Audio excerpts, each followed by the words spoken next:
Greetings, fellow travelers. This is Captain Olimar with another presentation of the Treasure Catalog. We begin where we left off previously with the Bedtime Series. I wish it was bedtime. Dusty bed.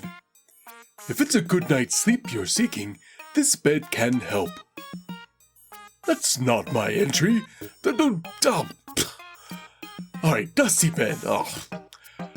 I've heard this mattress possesses miraculous relaxation properties that promise the most restless sleeper a good night of sleep. I was curious to know how this would affect me, who can literally sleep anywhere. I need a nap. Would I ever wake up again? Thankfully, I did. Doggy bed. My beloved dog Bobby has the impressive ability to fall asleep anywhere he wants. We have that in common. This habit is also one of my wife's biggest pet peeves. Perhaps if Bobby had a designated bed, it would create a bit more harmony at home. Birdie bed. Research has shown that sound waves created by a chirping bird are naturally comforting and induce sleep. Now, I don't have any strong preferences when it comes to bedding, but if this makes me feel like I'm sleeping on the forest floor, it could be worth a try. Fishy bed. This thing reminds me of this one time I was fixing the hull of the SS Dolphin. The combination of the sun and zero gravity created an illusion. It was as if I was a fish floating in the open sea. But in fact, it was just me, floating in a sea of space debris. And now we are at... Let's see, what series is this? Yes, 3 generations, beginning with Granddaughter Dollhead. I look forward to one day looking upon the face of my grandchild. If it's as cute as this one, I couldn't help but dote on them. But it doesn't really matter what they look like, or if they resemble me or someone else in my family. I've always thought that grandchildren are meant to be spoiled. Gifting vase. I used to know a guy who would never give in to his kids when they begged him for something, yet one look from his grandkids, and he'd give them anything they wanted. It seems that a grandchild possesses immense powers of persuasion. Or it's just magic. Daughter Doll Head. Children often exhibit both the positive and negative qualities of their parents. I think that's why we feel for them so much. What's more, we want them to keep improving and even exceed the expectations we set for ourselves. It's hard work being a kid. Mooching vase. I've worked hard, so I wouldn't be a financial burden on my parents. And I don't want my kids to be dependent on me when they grow up. A parent's job is to raise independent children, but not too independent. You still want them to come home for the holidays. Mama Dollhead. As a parent, you need to be able to hide some emotion from your children. It's harder than you think. I remember telling my parents about my career goals and seeing the disappointment in their eyes. It hurt, but I'm glad it didn't pull me off my path. Empty vase. Once you have children, money starts disappearing faster than you can save it. My wife always says, if it's for the children, it's worth it. I admire her enormous heart. Still, every year it seems like the children get more and more expensive. Ah yes, the Gourmet Series. I think this might be a particular favorite of my comrade Louis. King of Meats. I never expected to find such an appetizing cut of meat in a dark underground lair. Why was it there? How was it made? And is there a reason for its large size? I imagine it was an offering to some great figure. I shall pay my respects later as well. Maestro of Flavor. I'm not sure why you'd want to eat raw fish. Maybe cookery on this planet advanced so far, they were able to recreate the essence of the original ingredients. It'd be easier to eat if I could cut it down into smaller pieces, but that might be insulting to the chef. Belted delicacy. I understand the white granular parts on the bottom to be fish eggs. One time when I went fishing with my son, we caught a fish who is carrying eggs like these. It was a revelatory moment for him to see how life can differ from species to species. Fish bed snack. One of my favorite birthday gifts as a child was a book I received called 20,000 Millimeters Under the Sea. I believe I owe my adventurous spirit to that novel. How funny that a piece of seafood from a different planet could remind me of my childhood self. The Four Grill Brothers. I can tell that it gives me tons of power and stamina.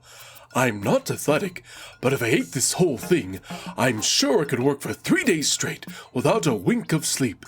Now that I think about it, I don't want the president to hear about this and get any ideas. We've now reached the Soulful Musician Series. Beginning with the harmonic synthesizer.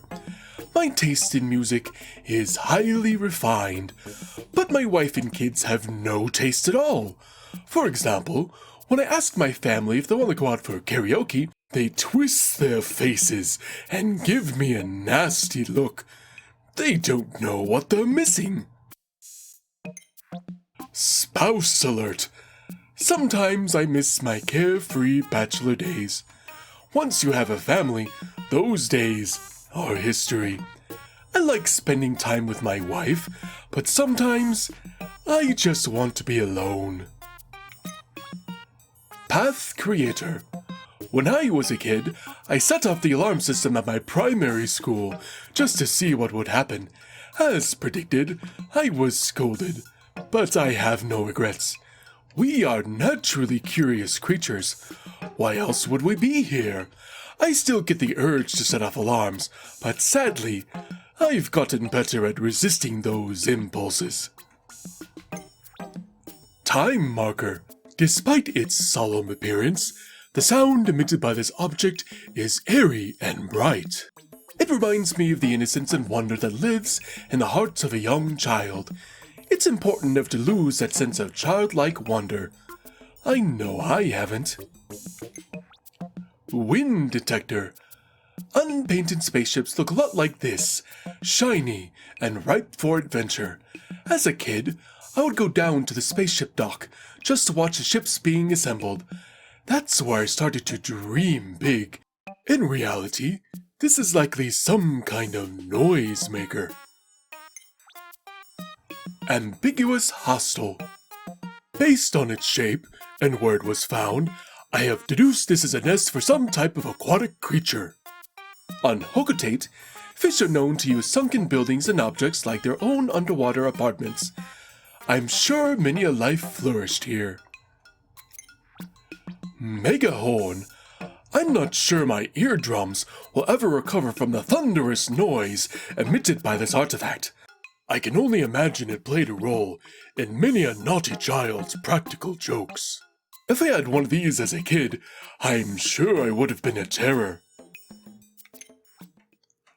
Mechanical Harp. Playing the memory song. Strange. Despite its calming tones, something about this melody makes my palms sweat and sends shivers up my spine. It's as if it's sending me a warning about unexpected troubles in the future. The mechanical harp with the lullaby tune. There's a healing quality to this song, and I can't help but gravitate toward it. Perhaps this is a machine meant to lure prey for a stronger predator.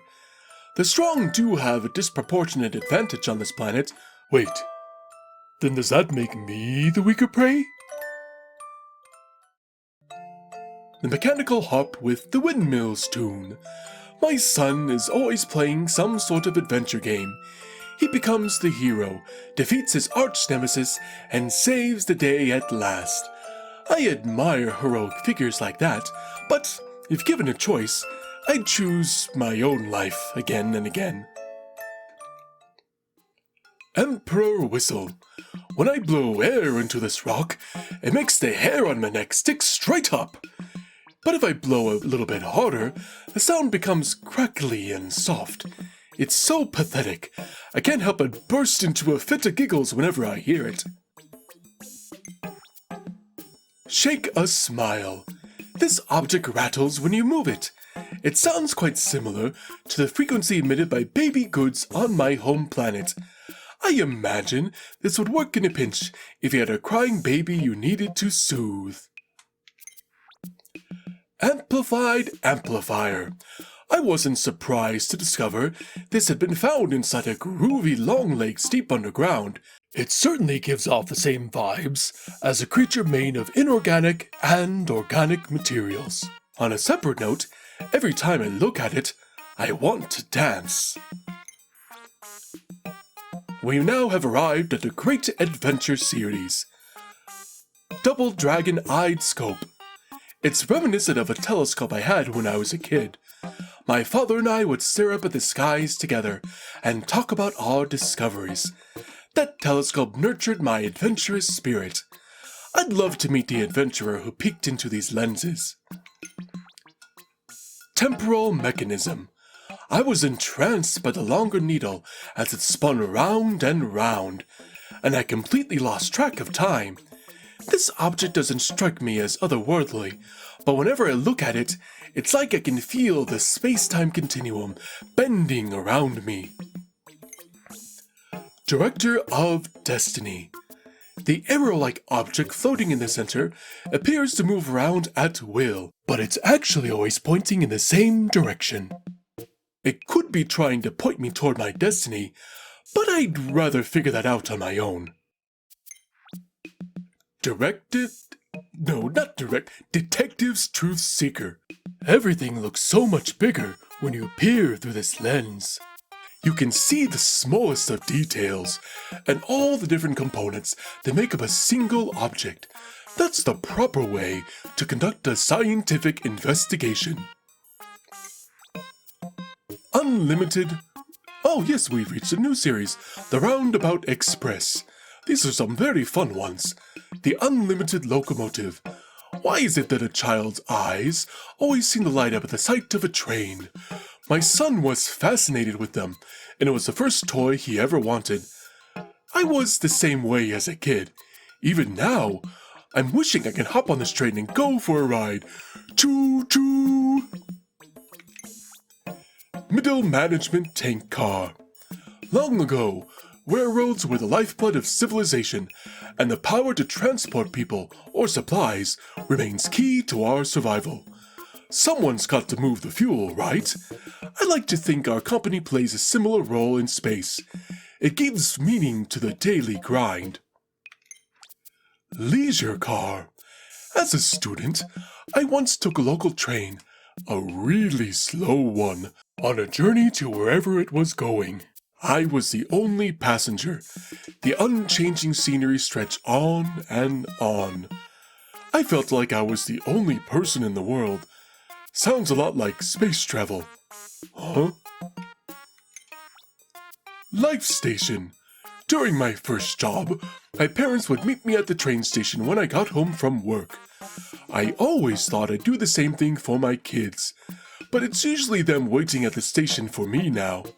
It always warms my heart, but I wish I could return the favor. Straight and narrow track. They say that following the straight and narrow path is a virtue, but I've learned firsthand that it doesn't always lead you to your destination.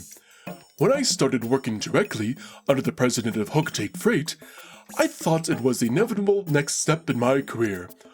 All it led to was piles and piles of paperwork.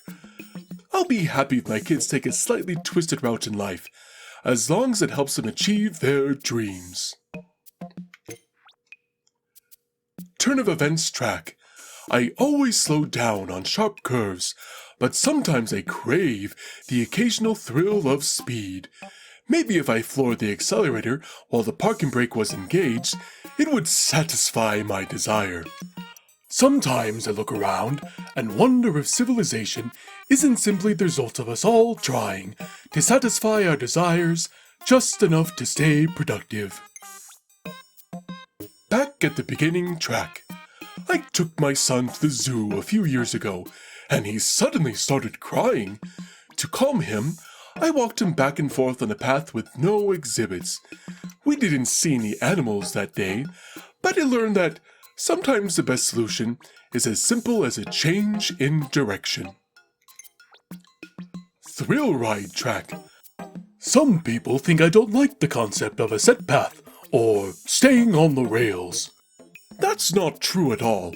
The only thing that matters to me is that I'm going in the right direction. How I get to my destination is irrelevant, much like the opinions of others.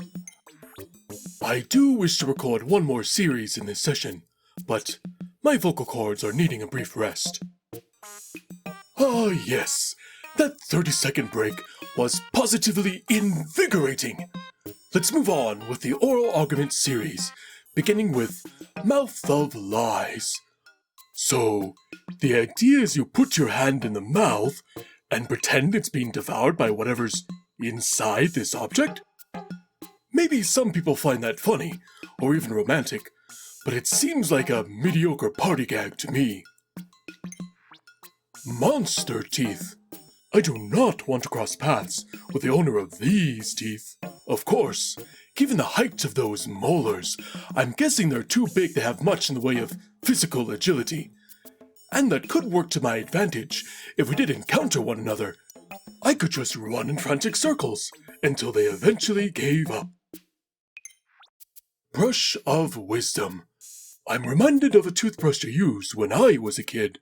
I always wanted to brush my own teeth, so when my mom finally gave up helping me, it was a sweet victory. Unfortunately, that's when I started to get cavities. I guess that's the price of independence. Brush of Foolishness.